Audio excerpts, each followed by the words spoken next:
प्रहलाद महाराज कहते हैं कि मुझे वरदान नहीं चाहिए, मैं कोई व्यापारी थोड़ा हूं, I am not a businessman, कि मैं आपका भक्त हूं, आप मुझे कुछ देना चाह रहे हैं, मैं व्यापार नहीं कर रहा आपके साथ।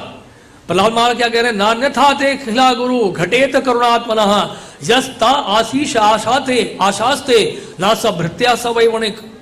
मैं वणिक नहीं हूं, मैं व्यापारी नहीं हूं कि आपकी मैंने सेवा की है और बदले में मैं कुछ आपसे मांगू। लेकिन फिर भी भगवान कहते हैं मेरा दर्शन जो है व्यर्थ नहीं जाता है, मैं तुम्हें वरदान देना ही चाहता हूं। तो भगवान से बोलते हैं, प्रहलाद महाराज कहते हैं अगर आप मुझे वरदान देना ही चाहते हैं तो एक वरदान दीजिए आप। क्या बोल रहे हैं, ये प्रार्थना हम सबको बोलनी चाहिए रोज, ये प्रार्थना विशेष रूप से रोज हमें बोलनी चाहिए। यदि दास्यसी में कामान वरांस्तम वर्धर्षवा कामानाम हृदय समरोहम भवतस्तु वृणे वरम।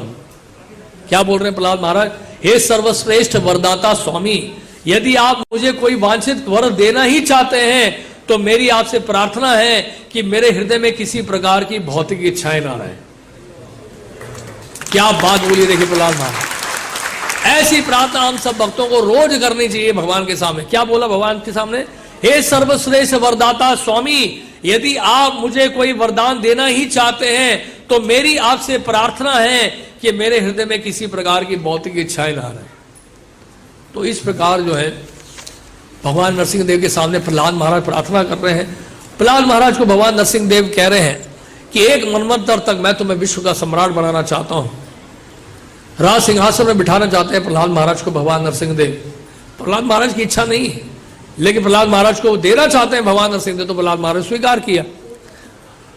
एक मनवंतर तक के लिए आप राज्य करोगे, पूरे सम्राट, पूरे संसार के सम्राट एक मनवंतर तक रहोगे और शरीर को छोड़ने के बाद भगवत धाम की आपको प्राप्ति होगी। लेकिन प्रहलाद महाराज क्या कह रहे हैं, प्रायेण देव मुनया सममुक्ति कामा मौनम चरंती विजने न परार्थ निष्ठा। मेरी इच्छा नहीं है भगवान के धाम में जाने की। इच्छा मतलब क्या है, वो ये नहीं कहना चाहते मैं अकेले नहीं जाना चाहता हूं भगवान के धाम में। ये जो मौनी लोग हैं, तथाकथित जो मौनी लोग हैं, वो हिमालय में जाकर जो एकांत में भजन करना चाहते हैं, लेकिन मैं एकांत में जाके भजन नहीं करना चाहता हूं। जब तक एक भी व्यक्ति इस संसार में रहेगा कष्ट पाते हुए, तब तक मैं यहीं रहकर उनकी सेवा करना चाहता हूं।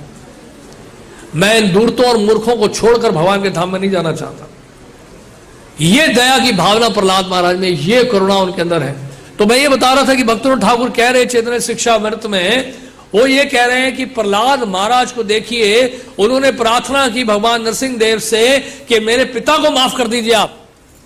प्रहलाद महाराज ने एक और वरदान मांगा, अगर आप मुझे वरदान देना ही चाहते हैं तो आप ये वरदान दीजिए कि आप मेरे पिता को क्षमा कर दीजिए, उनके अपराधों को क्षमा कर दीजिए। मैं जानता हूं कि पिता ने बहुत अत्याचार किया और बहुत तरीके से मुझे भी मारना चाहा, लेकिन मेरी यह प्रार्थना है कि आप उन्हें क्षमा कर दीजिए।